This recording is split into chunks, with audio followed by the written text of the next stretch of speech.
produktibo nga gisaulog ang 4th Career Youth Camp 2024. Actually, this is a long or a month na mga preparations from the physical setup, from our partner industries, partner offices, no? So, amo adyo na siyang gihanay, tanan-tanan, logistics, at amo ang mga challenges, of course. Ang CYC 2024 gihatagan og dakong importansya sa lokal nga panggamuhanan sa syudad sa Panabo. Pinaagi sa Public Employment Service Office kon PESO kauban ang mga representante nga kabatan-unan sa 20 katulungan sa Panabo City.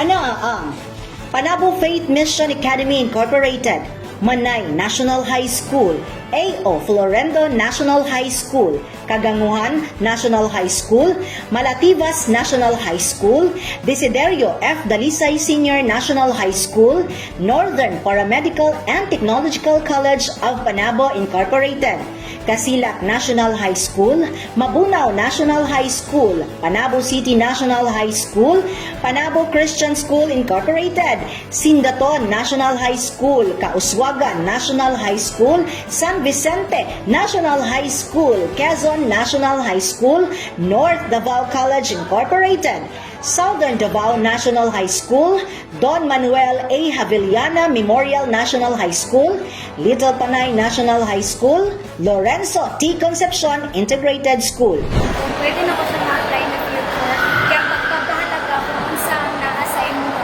Kaysa mo ang campaign, natuna na mo kung unsa ka, lisod ko o ng isa ka butang. Okay naman siya. Medyo alingay ka na. Di ba siya gamay since hindi naman kayo really familiar with each other since nailahat na sa mga candidate.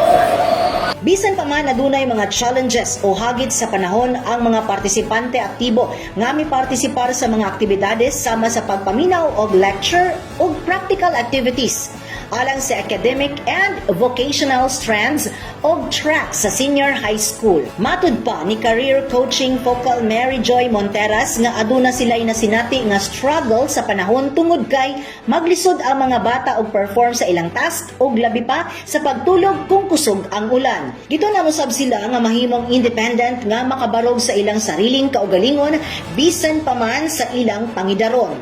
Nahuman ang tulo ka adlaw nga adunay bitbit nga kadasig og kahibalo ang mga partisipante.